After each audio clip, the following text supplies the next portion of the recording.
Alright, so in this video, we are going to talk about if you should buy a Dyna Lowrider S. Let's check it out. Alright, what's going on YouTube? BK Low is back in the building. And lately, I've been getting a lot of questions from people who are in the market for a Dyna, who are specifically looking to get a Dyna Lowrider S. And a lot of times the question starts out with, hey bro, you know, I know you primarily put in miles on a Lowrider S. You know, your channel is primarily Lowrider S content. I know you've been running the bike since 2016 when it came out. And then they usually start sending me some pictures along with some specs of a potential Lowrider S listed. You know, with mileage, you know, part upgrades, all that. And then the price comes in, and they're asking me if I think the price is fair for what's being listed. So yeah, this has happened multiple times, and it's specifically about the Lowrider S. So I figure it might warrant making a video. So 9 times out of 10, I feel like I give the person the answer that they're not looking for, because I see the price tag that people are asking for some of these bikes, and a lot of times people are asking more money for these bikes than what I paid for this bike new, which is kind of just like blows my mind.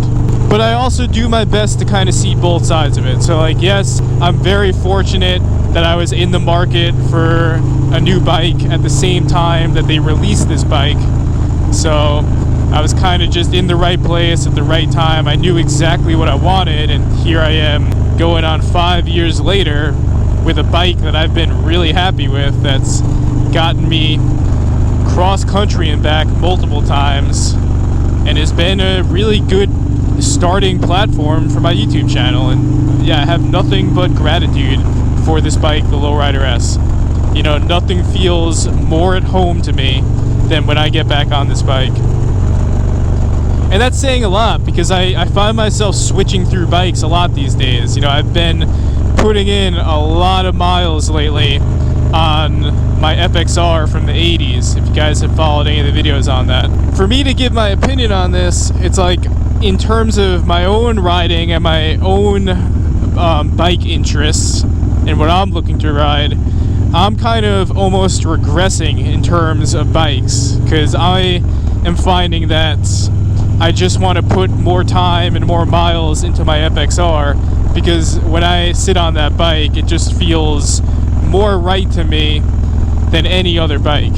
And again, I just told you that my Lowrider S always feels like home. It does, but my FXR just hits way differently than a Dyna. So that's kind of where I'm at. Whereas like, if I was putting my efforts or money into any other bike right now, it would probably be an older FXR, like the one that I have. So that being said, a lot of times when a lot of you are asking me my thoughts on whether you should pick up a Lowrider S for, you know, the price tag that people are asking for, a lot of times my response is something like, hey, honestly, I would probably, you know, look out. Oh man, let's just take a second and marvel at this. Oh my god. Oh man, New York is beautiful. That would be a good picture. Yeah? That would be a good picture. Yeah, we'll pull back around. Jenny scoping out the picture spots, saying that would be a good picture. We'll definitely pull back around and get a picture there. But yeah, I'm getting sidetracked. So yeah, like my response to a lot of folks that are sending me messages, and again, I'm not the aficionado on this bike. Yes, I have north of 40,000 miles on this bike. I've been through almost every possible experience on this bike. I can tell you a lot, but you know, I'm only just one person. There's lots of other riders and motovloggers who have either run this bike at some point or who are currently running this bike, so don't just take my opinion for it. But I'm usually telling people, like, yeah, I don't think I would go through with that, because they're giving me the price tag, and all I'm thinking about is Dynas that have been listed for, let's say, around the $7,000 range, right? Anywhere from early 2000 Dynas, you know, all the way up to, you know, all the way up to 17, right? You find crazy things up there if you scan through Craigslist.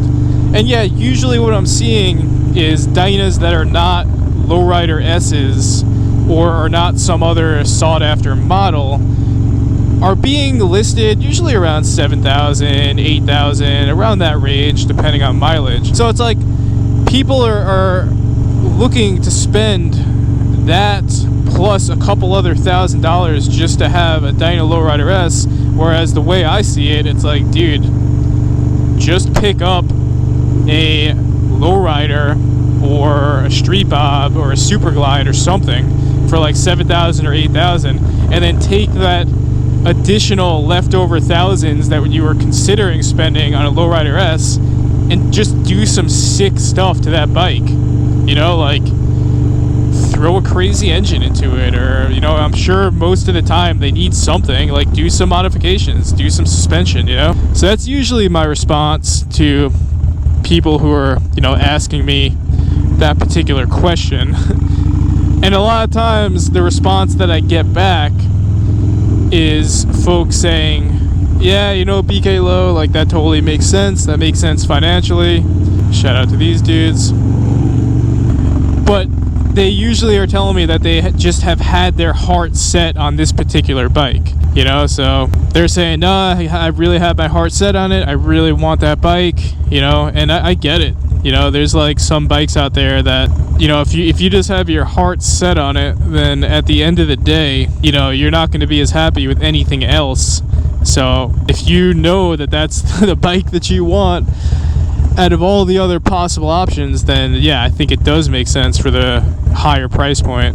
But I would also say, you know, experiment with some other models, some other different Dynas before you really double down on that. Because I would argue that you could probably, you know, for the same price range or even less, pick up a different model Dyna and make it just as sick, if not sicker, than the Lowrider S that you were going to throw all that money on.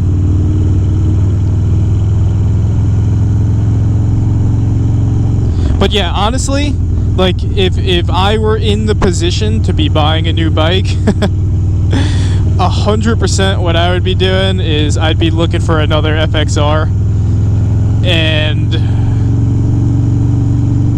yeah, I would definitely just be going in on another FXR at this point. I've kind of like made up my mind that that's the platform that I want to run with for the indefinite future. And don't get me wrong, I'm not dissing or throwing down my Dynas or anything. Like, I love my Dynas, I love my 06, obviously I love my Lowrider, you know, I'm on it now. But from the moment I sat on the FXR, you know, it just felt so right. You know, the bike just fits me like a glove. So yeah, if you ask me, like, yeah, I'd be looking at FXRs before I'd be looking at Lowrider S's. But again, it's easy for me to say that because I've had this bike since 2016. I know it's a sought-after bike. I'm fortunate every mile I put on it.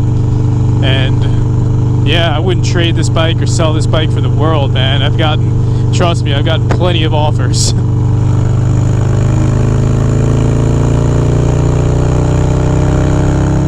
But yeah, you know, I definitely would like to put it out there to you guys about this interesting topic. You know, if you were in the market for a new bike and you have some experience with the Lowrider S, maybe you test rode it, or you have a friend that has it, or if you don't have it, like, what do you think? Do you think it makes sense if someone really wants this bike to pay over what the cost of the bike was when it was new? Do you think that makes sense? Or do you kind of float in my territory of thinking, which is, dude, just get any Dyna and then mod it out? That's how I feel about it.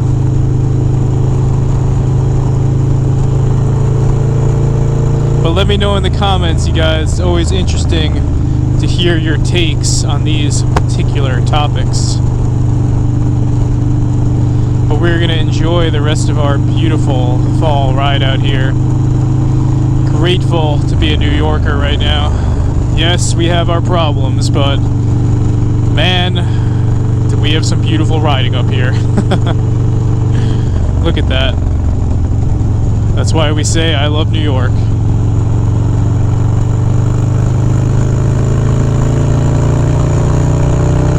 But as always, thank you for watching. Stay safe out there and stay low.